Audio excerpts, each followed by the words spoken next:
Hai, sahabat YT Moba. Apa kabar kalian semua? Semoga kalian semua dalam keadaan sehat. Amin. Sebelum melanjutkan ke ceritanya, jangan lupa tinggalkan like, komen, dan subscribe.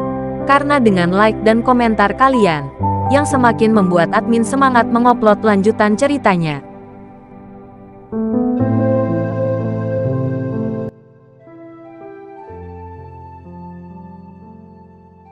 Episode 449. Kisah Ariel, anak bos besar yang berpura-pura culun. Ariel pergi jalan-jalan selama 1 jam. Dan ketika dia sampai di rumah, Aldi belum pergi. Dan mata Aldi sangat marah. Apakah Melissa menolaknya mentah-mentah? Setelah Aldi mengetahui tujuan Helen yang sebenarnya, dia tahu bahwa dia tidak dapat terus kecanduan wanita. Dan dia harus menemukan cara untuk mendapatkan kembali statusnya di keluarga Wibowo. Jadi pada saat ini, dia tidak bisa membuang waktu untuk wanita. Tapi demi keinginan Melissa, ini tidak bisa diubah. Karena tidak ada waktu untuk bermain cinta dengan Melissa sekarang, dia harus memastikan jarak antara Melissa dan pria lain. Aldi berjalan ke Ariel, dan berkata dengan sikap luhur, "Berapa banyak uang yang kamu butuhkan untuk pindah dari sini? Aku tidak ingin kamu tinggal bersama Melissa." Ariel melirik Melissa dan berkata dengan senyum, "Saudaraku, kamu mungkin telah melakukan kesalahan.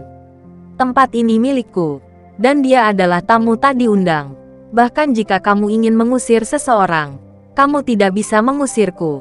Petik 2. Melissa menatap Ariel dengan getir. Pria ini sebenarnya mengatakan bahwa dia adalah pengunjung yang tidak terduga. Mungkinkah dia tidak memiliki hati nurani setelah merawatnya begitu lama? "Aku tidak peduli siapa yang memiliki tempat ini.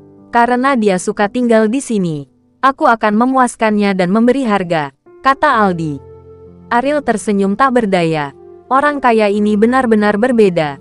Mereka hanya membuka mulut dan keinginannya akan terpenuhi. Itu semua adalah uang. Seolah-olah mereka dapat menggunakan uang untuk melakukan segalanya di dunia. "Saya tidak terlalu tertarik dengan uang," kata Ariel dengan enteng. Aldi memiliki senyum mengejek di wajahnya. Tidak tertarik dengan uang. Bahkan orang terkaya di dunia tidak akan mengatakan hal seperti itu. Meskipun singa membuka mulutnya, "Tidak perlu bertele-tele denganku," Aldi berkata. Menurut pendapatnya, bukankah Ariel mengatakan ini hanya untuk memeras lebih banyak darinya? Aldi tidak peduli dengan lebih banyak uang dan lebih sedikit uang. Kamu dapat membeli rumah sebelah. Jika Anda tidak memiliki hal lain untuk dilakukan, Anda dapat pergi. Mungkin Anda dapat membawanya pergi. Ariel selesai berbicara. Dia melirik Melissa. Melissa tidak tahan lagi, berdiri dan berteriak pada Ariel. "Ariel, apakah kamu masih memiliki hati nurani?" Aldi mengerutkan kening dan menatap Ariel dengan heran. Nama orang ini adalah Ariel. Bukankah itu kebetulan dengan nama dan marga yang sama? "Apakah kamu Ariel dari keluarga Wibowo di Jakarta?" Aldi bertanya dengan curiga. Ariel mengerutkan kening setelah mendengar kalimat ini. Siapa pria ini? Dan bagaimana dia bisa mengetahui identitas aslinya? Di Bandung sekarang, tidak banyak orang yang mengetahui hal ini. "Siapa kamu?" Ariel bertanya balik. Aldi tertawa terbahak-bahak. Dia tidak menyangka akan bertemu dengan sampah dari keluarga cabang ini. Juga karena dialah Helen datang jauh-jauh ke Bandung. "Saya pikir dia akan menjadi orang yang sangat berbakat. Tetapi saya tidak menyangka bahwa ketika melihatnya hari ini, dia hanyalah orang biasa." "Itu hanya orang biasa," Aldi mencibir dengan jijik di matanya. Dan berkata, "Aku khawatir aku akan menakutimu sampai mati jika aku memberitahumu identitasku." "Cobalah," Ariel berkata dengan tenang. "Keluarga Wibowo dari Amerika." "Aldi, adik Helen. Ada apa? Mengapa takut?" "Kami di sini kali ini untuk berurusan denganmu," kata Aldi. "Keluarga Wibowo di Amerika. Adik Helen." Kebetulan ini mengejutkan Ariel. Sepertinya pengejarannya terhadap Melissa karena dia mengenal Melissa di Amerika. "Aku takut mati. Jika kamu tidak punya hal lain untuk dilakukan, pergilah." Sikap Ariel berubah drastis. Jika itu hanya pengagum sederhana Melissa, dia akan menyambutnya dengan pintu terbuka.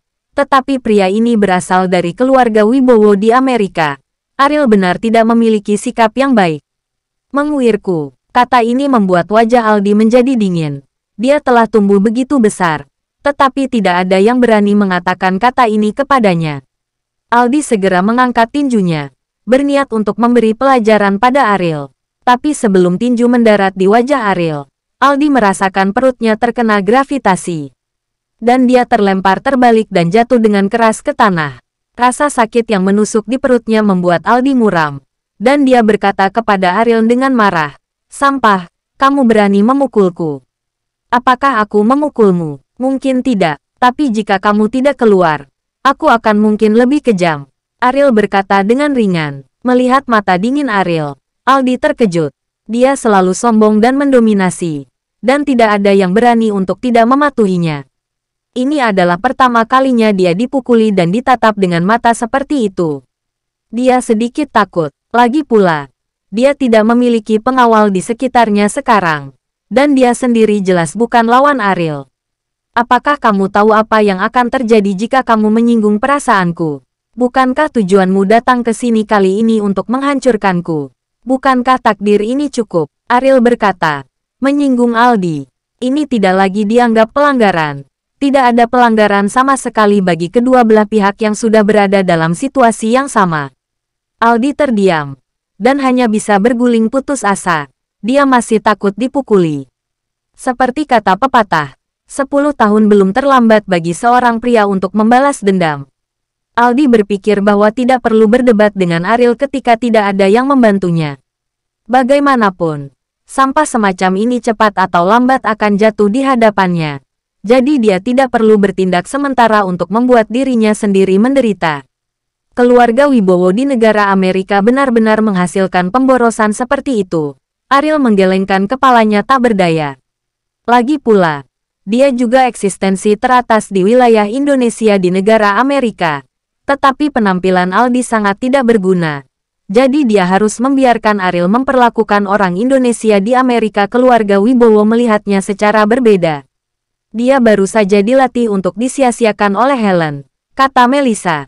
"Apa maksudmu?" Ariel bertanya bingung. "Apakah kamu bertanya padaku? Apakah kamu ingin aku memberimu jawaban? Bukankah kamu hanya ingin Aldi membawaku pergi? Cuci piring sendiri. Aku mau istirahat." Melissa mengajukan 3 pertanyaan berat, dan langsung kembali ke kamar.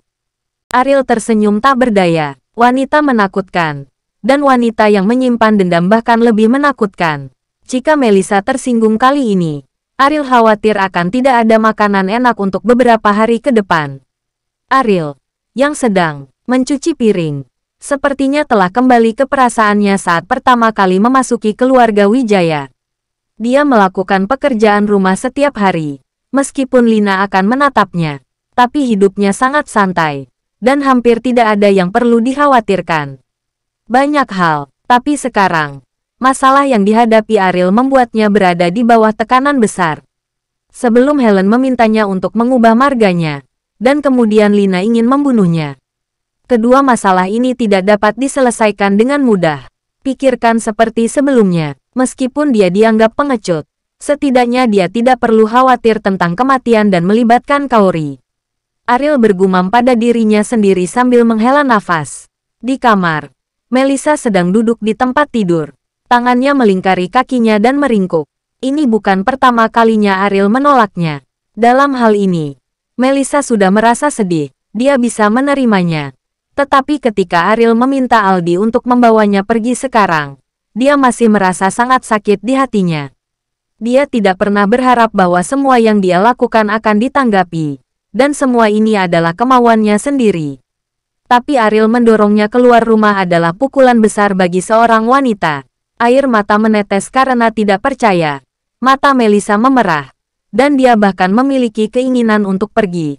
Tetapi dia tahu bahwa dia khawatir tidak akan ada kesempatan untuk tinggal bersama Ariel lagi.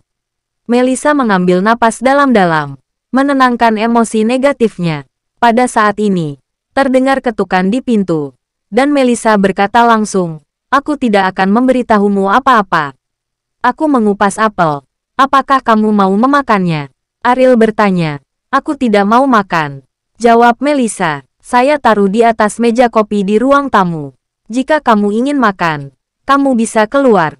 Saya akan tidur dulu, kata Ariel. Setelah ragu-ragu untuk waktu yang lama, Melissa bersiap untuk bergerak setelah mendengar bahwa tidak ada gerakan di luar.